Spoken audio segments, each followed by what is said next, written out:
annual Special Ed Learning Night for the district. One of the things that we wanted to put together for you is a continuum of services that is at one location instead of having a night for early childhood, a night for transitions. Is it a place that we work together as our Special Ed Advisory Committee to put the continuum together here so you won't have to go to several different meetings. And I'm so excited for tonight because I have a wonderful keynote, and I'll introduce it in a minute.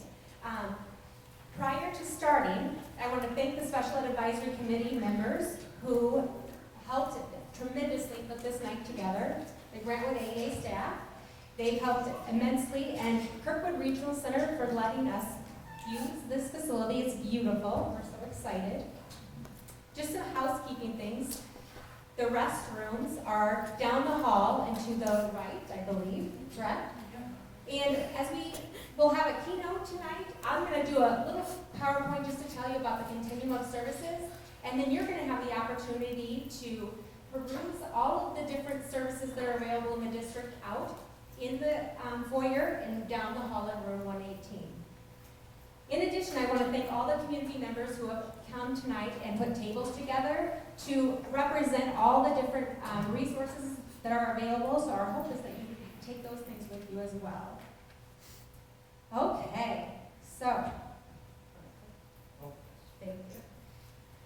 Okay, so this evening I'm just going to give you a brief overview of our continuum of services in our district and the requirement that we have from the state.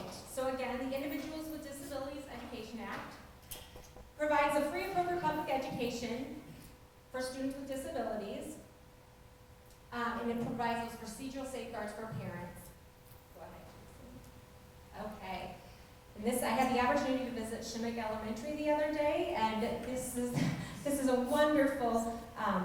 It was just ironic. I was there. This is a student there with his friends, some with that have disabilities and some that don't.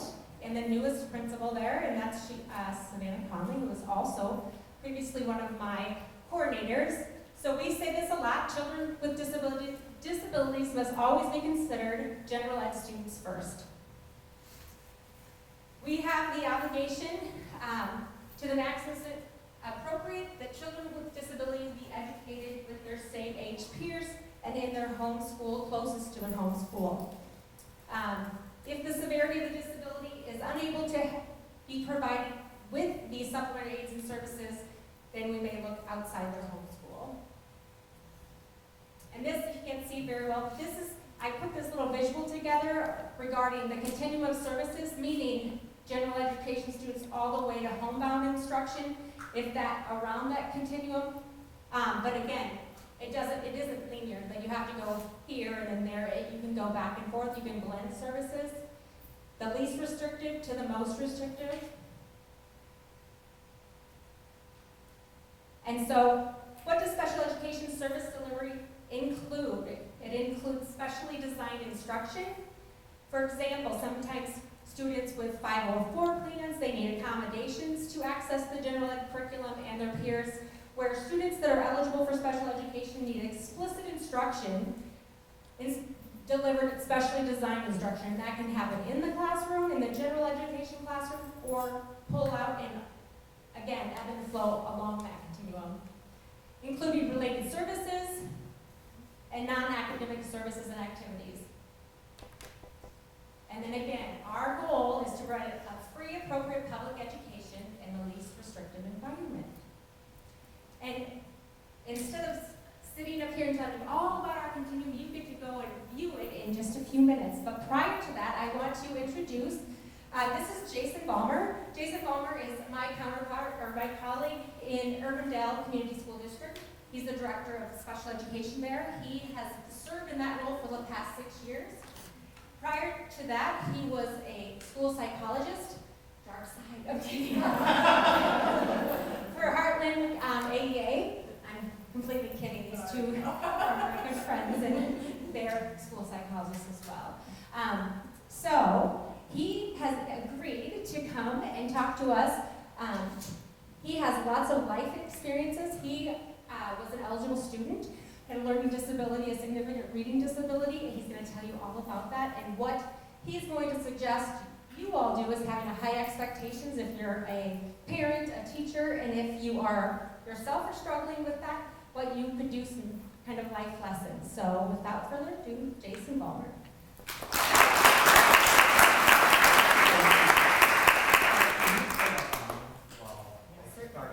Okay, thank you guys very much. I'm Jason Ballmer. I'm now a professional in the world of special education, but I was not always a professional. I was also on the other side of that coin, and I'm hoping that I can be kind of living proof that you can go from having a reading disability, back then we didn't have SLPs running around and doing the diagnosis, but I think I can safely say as a school psychologist that I have dyslexia, that, and I entered special education in 3rd grade. And in addition to having dyslexia, I have a bachelor's degree and a specialist degree in school psychology and a master's degree in administration. And I say that to make the point that you can be academically successful and still have a disability. It's going to be different for every person, but we're going to talk more about that. Tonight, I'm hoping that we can talk about how it is that we can work together to create a path to success for our students. Let me ask, first of all, how many parents of students with disabilities are here? How many teachers of students with disabilities are here? Awesome, and you school psychologists, we'll include you guys too. Do we have any students here with or without disabilities? Awesome. Welcome. So I'm hoping that, because I believe the key to success is working all of us together. I'm going to share a little bit about my experience, and maybe you guys will relate to some of this. In addition to being learning disabled, after I left my K-12 experience, I also experienced depression. And I want to talk a little bit about that because I think that the keys to success to overcome both of these issues are the same. But starting off, we're going to talk a little bit about the good, the bad, and the ugly. I'm going to talk about the bad and the ugly first so you get an idea that I'm not faking. I really, I did have some of this stuff. But in talking about this experience, I do want to qualify that there are a lot of people who have gone through a lot more difficult things than I have. And, I just want to acknowledge that. But, this is my story. When I was in 3rd grade, I was identified as a student with a learning disability. At that time, I read at a 1st grade level, and they would send me back down to the 1st graders to get my reading instruction. And I was pretty oblivious to the fact that I was behind in reading. I don't know how that is. They say that all kids know what group you're in. I really don't. I did know that school was very frustrating, and that I was becoming very frustrated and very unhappy and did not feel successful. And I knew that at that time of day, when language arts came out, we had these special language arts books that we had to get out, I had no idea what I was supposed to do. And I was confused and I was unhappy. It was hard. Through special education services and through a lot of persistence from my parents, I eventually became a better reader. I continued to struggle and was certainly a very slow reader, but by about the 6th grade, I finally was able to read well enough that I read the first book that I enjoyed. And that changed everything. Because all of a sudden, and my parents, bless them, they really stuck with me. They read to me and made sure that I knew that books were a place of enjoyment. I couldn't get there yet, but they were a good place to look to. And eventually, I finally was able to do that myself, and that changed everything. I read constantly. Of course, my parents were so thrilled to have me read. It was like, you can stay up late as long as it's reading. You do whatever you want. As long as it's reading, it's fine. And that really was a turning point for me, because by the time I got done with 6th grade going into 7th grade, while I was a very slow reader, I could learn by reading now. And that was a huge shift for me. Now, writing. That's a different issue. And for those of you who know about reading disabilities, writing disabilities, and spelling, they often go kind of hand in hand. And students who have a hard time decoding, sometimes have an even harder time encoding, learning how to write. And so while I was now reading pretty well, I was still the world's worst speller. Now I know that a lot of you guys say, oh yeah, I'm not good at spelling. But unless you're a person with a disability, I'm going to suggest you may not know what bad at spelling really is. You know, back when I was in junior high, the idea of a computer was a Commodore 64. And see, I see some nods. People remember this, right? And you know, the spell check on the Commodore 64 left something to be desired. My parents knew that this was something that I was going to need. So we got that Commodore 64, and we got that floppy disk that had an 80,000 word dictionary. And what it would do is it would check and see if one of those words that you had just typed in was somewhere in that dictionary. And if it wasn't, it would flag the word. Wouldn't give you suggestions on how to fix it, but it would at least tell you to you. So when I wrote a couple pages, it took about 3 hours, and about 8/10 of the text was highlighted. Because I misspelled everything. My spelling was so poor that my parents, who are very good spellers, when they read my words, they have to trade off because after just about half a paragraph, they lost the ability to spell. I was the anti-speller. Good spellers annihilated when they came in contact with my writing. It was that bad. And you know, it's funny today, but I was a good writer. I was not a good speller. But unfortunately, not all teachers could understand and could appreciate that. I had some teachers that really, you know, back then we weren't doing a lot on computer, and it was about handwriting, which was also not real great, and it was about spelling. And it didn't matter the quality of my ideas, they could not look past those things. And that was frustrating. I really wanted to get a good grade. I tried really hard in some of those writing classes, and my mom, who was by this time in graduate school, studying to be a school psychologist, because after I got identified, she said, oh, these school psychologists who help, well, that's kind of cool. I want to learn more about this. I'm going to be a school psychologist. So she's in graduate school learning to be a school psychologist. And, you know, in the meantime, she's seeing her son, who's still in special ed, struggle with this class. And no matter what I did, I just couldn't get better than a C, sometimes a C minus. And she said, you know, Jason, I sometimes wonder if your teacher's even reading this stuff. You know, really, there's some decent stuff here. And so we decided that she was going to write my next paper. I would just copy it into my handwriting, but I would meticulously spell all the words right. She also got a C. So while she did pass her dissertation, she did not get a good grade in 7th grade English. But you know, that's just the kind of stuff that happens. Do I wish it hadn't happened? Sure. Was it frustrating? Did I feel valued and appreciated as a learner? No, I did not. But that is what it is. Fortunately, that's not all of my education experiences. And while I had many challenging experiences like that, and I could talk a lot about that, that's not what I want to focus on. But before I move on some of the bad and the ugly about having a disability, I want to say that as hard as it was having a learning disability, and it was hard, and it was frustrating, because particularly in that middle school, junior high age, and early high school, it felt like people didn't really care as much about what you thought. It was more about what things looked like. How organized could you be? How neat could you make it?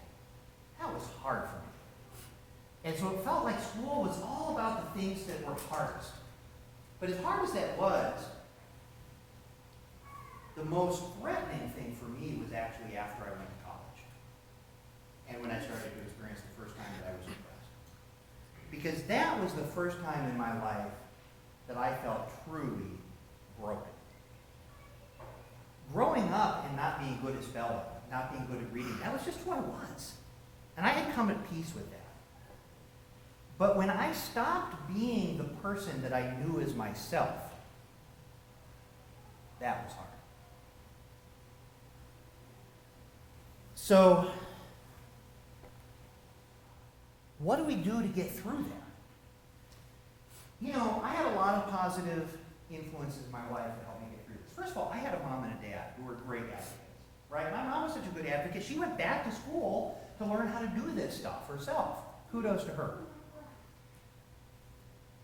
My dad was always super supportive, even though I was nothing. He was a nice, but kind of a typical jock dad. He was great at sports. He was all that stuff. Coming with dyslexia comes with some hand-eye coordination issues. I don't know if any of the rest of you have experienced that, but I cannot throw. I cannot, sports were not my thing. I could swim, but if it required, hand-eye coordination, that was not my thing. He rolled with that. I was a geek. I got into Dungeons and Dragons, and they were just so thrilled that I could read. I didn't worry about the crazy, all the scary stuff that was coming out at the time about Dungeons and Dragons. That was okay, as long as I was reading. That was okay. They were very supportive. And I had, while I shared that some of my teachers were not as kind and supportive, and they didn't mean to be bad people. They were doing the best that they knew how. But they didn't understand that you can't just focus on what a person is worst at. But I had some other teachers who were different. Mr. Benson, my 6th grade teacher, he was wonderful. He understood and saw the strengths that I had. And I did have strengths. I was a pretty articulate guy even then. I was curious. I was insatiably curious. I could think pretty well. I didn't express it very well in writing. I couldn't spell what I was trying to say. But the thoughts were there. And I had good social skills. And those good social skills allowed me to make good friends. And good friends was a big deal, because when it comes back to that stuff that happened after I graduated high school, I would not have survived that depression if I had not had those. That was a big deal. What Mr. Benson and Mr. Hansen, my theater director, when I was in high school, I got into theater, and I started getting into acting, and I wasn't a great actor. I don't want to, but I was passionate about it, and I tried hard. And I would do anything for Mr. Hansen. And the reason I would do anything for Mr. Hansen is because he saw me as a person who was young and capable, and he cared. And he communicated that so clearly to me. There was never any doubt. And I would have done anything for him. That was so critical for me, because it's one thing, and we're going to talk about those things that you can do. But what I got to say is, it's not enough you got to help create a path to success, okay? So yes, I needed to learn how to read. I needed to at least have become a functional reader, and for what I wanted to do, I needed to become a good reader. And yes, I needed to learn how to mitigate the spelling issue. Thank goodness computers came out when they did, right? I mean, I would have never made it through college. But, the spell checks got much better. They were much faster than 3 hours, and they actually suggested what words to write. It was like I was home free. Once I got through that class in, back then, and I don't think they do this anymore at Iowa State, you had one class where you had to write something by hand and still have a certain few number of errors. I got through that class because I didn't really want to admit that I had a disability at that point in time, so I just wrote one sentence. And I looked up in the dictionary every single word so that it was going to be spelled okay. And I may not have gotten a good grade, but by golly, it did not have any errors. And that was all I had to do for that. The rest I could do by computer. It was fine. I was still able to go to school. You have to have a path. But the other piece is that you have to be able to see the path. And those teachers, my parents, and they did all that good advocacy, and they helped me know that I had a path to be successful. I never doubted that, because they made sure I knew I had that path. But I also had to know it. And that's where this depression and stuff, because I can promise you, if you cannot see the path, you will never get there. No one will be successful from a state of hopelessness. And so we have to help create the path, and we have to make sure that our young people can see it. And if we do that, they can be successful. Now, they're going to choose to do what they do, right? Not every young person makes the choices that our parents wish they would make. That's not the way the world works. But if we've done this for them, then we've done what they can, and the rest is up to them. That's the way it should be. That's what mitigating a disability means. So how do we do that? First of all, I encourage each of you, students, parents, and teachers alike, to set high expectations. The school should have high expectations. And parents, you should have high expectations of your school. They should be setting goals that are going to close the gap, because we know that 95% of students can learn how to read well. It's about providing the right instruction with the right intensity at the right time. So it's okay to have high expectations of your school and know how to understand that IEP and make sure that your children are experiencing the success they should. And if they aren't, say, what more can we do? Now, I'm not saying that's being an advocate. That doesn't mean you assume that the teachers are trying. I guarantee you they're trying. But one of the things that I believe, and I'm a director of special ed, and I know this too, is that no matter how hard we try, inevitably we seem to do better when parents advocate. I can go in meetings, and sometimes they're contentious, and sometimes they're very difficult. And we can come in there from very different perspectives. But I cannot think of an instance when we've had those hard conversations, often spending hours hammering out how to best support a student, that at the end of the day, I don't believe that we had a better outcome than whatever draft we brought in. That's not that we didn't try, but we do better when we work together. Have high expectations of your students. They can do a lot. We can close the gap in so many ways. But along with that, we have to focus on strengths. We do need to mitigate the weaknesses. People need to learn how to read. But you may not be the best speller, and you may not be the best reader. But if we only focus on the weaknesses, we're missing the point. Because you are going to not feel very hopeful, and you're not going to see that path to success if your whole school day is about what you can't do. We've got to make sure that kids are still experiencing the things that make them hopeful and excited about learning and excited about life. That's what makes it worth going through. Because school isn't always fun and it isn't always easy. It can be really hard, but it can still be worth it. It can still be worth getting up in the morning. And the way you do that is we have to make sure that we also celebrate successes and make part of their day about those successes. And lastly, and this is a tough one, parents and teachers together, we need to promote independence in a smart way. What do I mean by a smart way? I've seen many systems where, let's say, a student who has not been expected to be organized. And then all of a sudden they get to high school, and the high school teacher says, in high school, you got to be able to do this. And we're just going to make you do it this way, because that's just the way it is. And that's how we teach independence. That's not how you teach independence. Independence, you learn that one step at a time. It's one step more, one step harder than it was before. And you can't ask someone to go from here to here without taking the steps in between. We're not a bunch of long jumpers. You have to go one step at a time. And so we have to recognize and take that student in whatever skill it is that we want them to be independent in and say, right now you're here. And we're going to expect more from you, and we're going to help you so that next you have to do this, and next this. One step at a time. One step that is manageable for that student.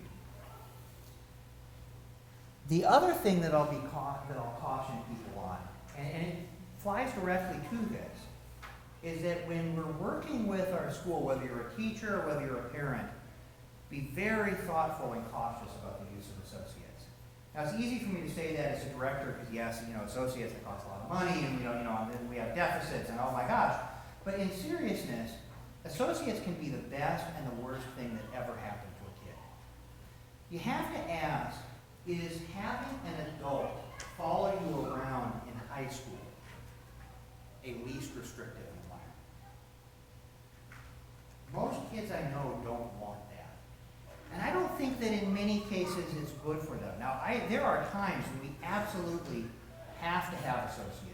But when we do that, when we have that extra adult helping that kid, it comes back to we have to work smart. We have to make sure that that adult is helping to build independence and helping to facilitate that one step to the other to the other. If we use associates in that way, if every associate is working to work themselves out of a job, then that can be a good thing. But we really need to be thoughtful about that, because what I'll tell you is that while that sounds like a great idea, it is really hard to implement. It is really hard for IEP teams to stay on top of that and do that as successfully as we want. And so I would advise you all to be very thoughtful. I'm not saying do it, don't do it, but be thoughtful and recognize the risks, because I've seen many young people end up not having the independence that they need and that we wanted for them because we weren't attentive enough to this issue. My last comment is that kids, we know this from the at-risk research, we know that a huge protective factor is having that positive adult in their life that's following them. And what I can say is, as the adults in the room, be that special someone.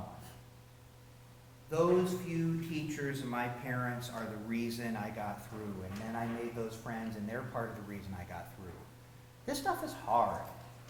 It's hard having a learning disability. It's hard having a mental illness.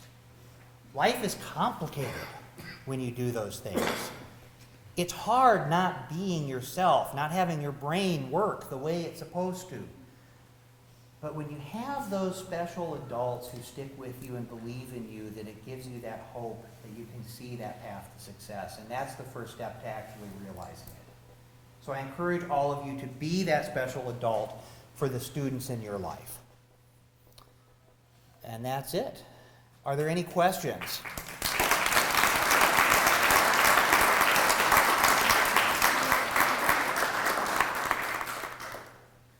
Anyone have any questions, or is there anything else I can add?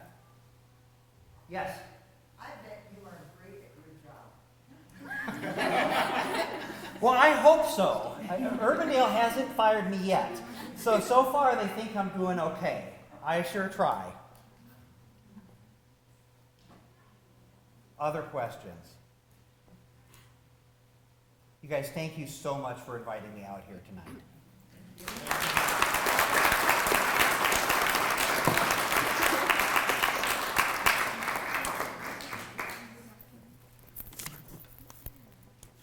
Thank you again, Jason. He drove all this way and he'll have to drive back, so we really appreciate him coming to the story. I don't know if you all read last year, Each and Every Child, the Department of Education put a newsletter together and featured Jason, and that's where I got the idea, but he did an excellent job.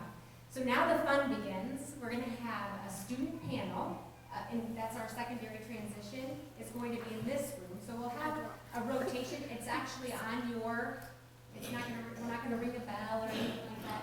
We're going to start the first panel in about 5 to 10 minutes, and then we have early childhood, which is down in room 118. And in the middle is our, on this side, is our continuous services around elementary education. Does anybody have questions? Again, PATV is actually, they graciously volunteered to record this evening, so it will be played on our channel, so that's nice. So we are going to exit, and you guys can feel free to mosey around the continuum. And we'll start the panel in about 5 minutes. Thank you. We have gotten a whole cadre of volunteers here tonight who have been involved with the Addison Community School District Special Education Program. Some of them since they were knee-high to a grasshopper, just some who are done with their academic coursework. And we probably asked them to share with you the good, bad, and ugly. To steal it from you, Jason. Okay, no problem. All right, so you guys ready? No. Yeah, it's just FYI, a few people are a little nervous about this. But, you know what? Nerves are cool, guys. So let's start by just having you introduce yourselves, okay? I'll point you out, and I would like you to tell the group your name, what grade you're in, if you're not in school anymore, if you're working, or what you're doing, okay? So let's see here. Anna, how about if I start with you? So I'm Anna. I'm in 12th grade. I'm at West High School, and I'm not Not currently working, but you're going to graduate this year. Yeah. Congratulations. Hey, my name's Isabel, and I'm in 11th grade at West High School. And I work at Panera Bread in Coralville on First Avenue. Excellent. You can take it and then you can hold it up pretty close. Seth, I'm 12th grade, senior high, working at Paul's Bakery.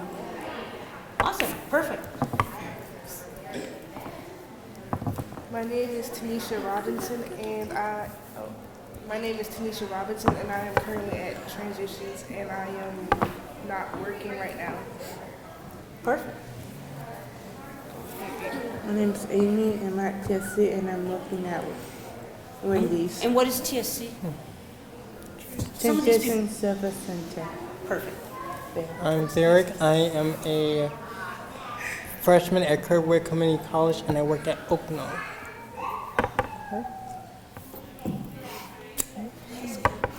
Hi, my name is Courtney. I work at the Java House Bakery, and I graduated from City High last year.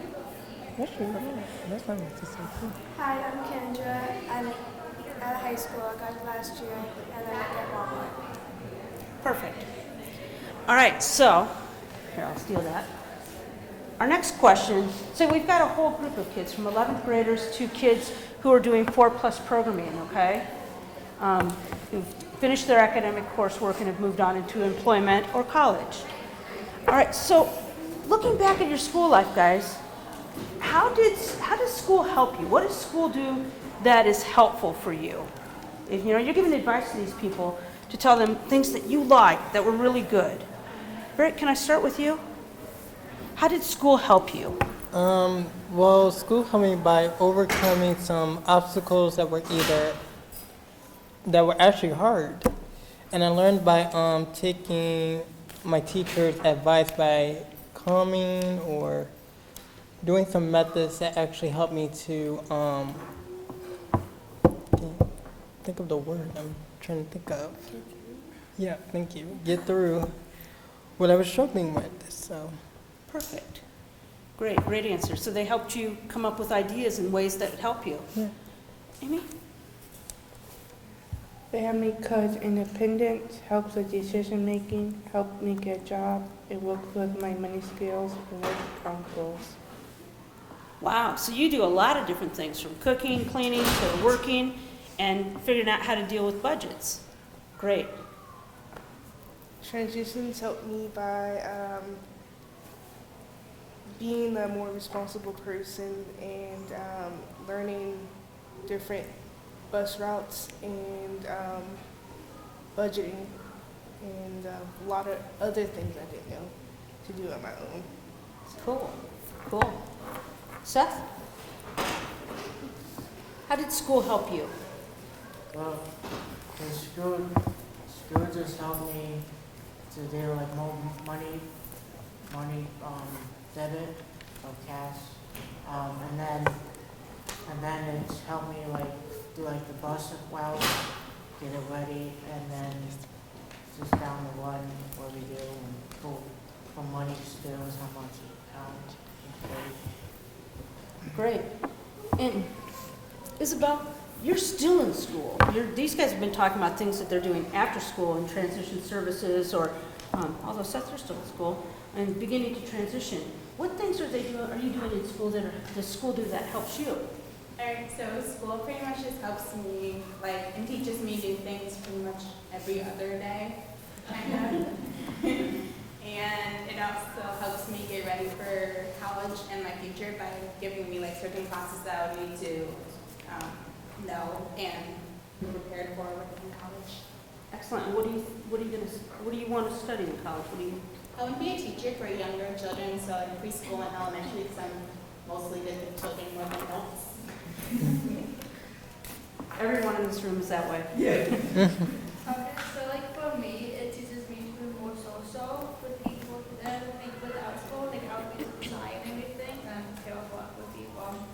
And it does help me for my future and better myself with the world around me. Like if I didn't have school, I don't know what I would actually do because like it's just a place for people to know what they want to do, know what they want to be, and it helps you provide for your future, whatever. Excellent. All right, so I'm going to switch gears on you guys as I come down here. What is the best advice that you could give to a student who's about to come to high school?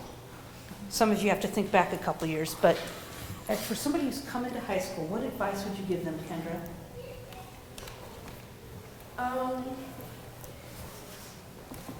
Can I skip on that question? Hand it to Courtney.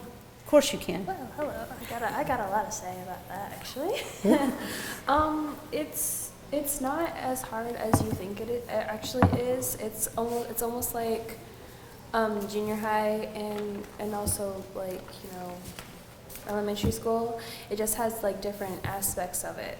Like it's a little more advanced than what you're used to. So it's just, you know, don't be scared about it. Don't worry about it. And I mean, if it scares you or if it bothers you, you know, you can ask for help. Like you're not alone in it. There's always someone there for you to help you get through it all. And you know, Courtney, that's such a profound thing because I think we all get nervous in new situations. And you just said, I'm going to get nervous. I'm going to get nervous. When that happens, ask for help. Yeah. And that's saved you as you entered the world of work as well. Yeah, exactly. Yeah. Rick, what advice would you give? What different advice would you give to a kid heading to high school? What I would first say is, it's what Courtney said, like we were all from City High, and on our first day of school, we had got like nervous. We were like, you know, shaking a little bit. But then afterwards, you're like, oh, you know, that was not bad. And then you go back the second day, you're like I said before, you're going through challenges they have never gone through before. And I learned like challenges are only there to make us stronger and not make us weaker. Again, profound, you know, this is why I do this, is because these are the gems we should be writing down. It's going to be you're going to be nervous, ask for help. It's going to be hard, keep trying. All right, Amy, I don't know if I'm ready for what you're going to say. You guys are giving me goosebumps. Put up bed early, get plenty of sleep, get ready for school the night before, and don't fill your plate with too much activities, or else you will get overwhelmed.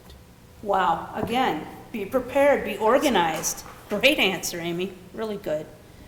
I don't know if I'm ready for you, though.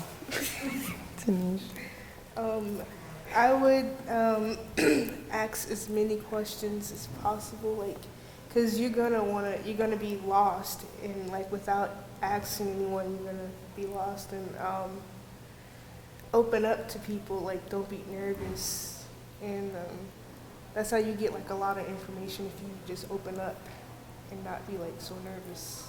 Yeah. Again, great advice, because you know, when you're nervous, you don't want to ask questions. You don't want people to think you don't know what you're doing, or they think you're stupid. But when you're open and you ask the questions, it's not so hard. Seth, what advice would you give to people coming to high school? Just like be yourself, and like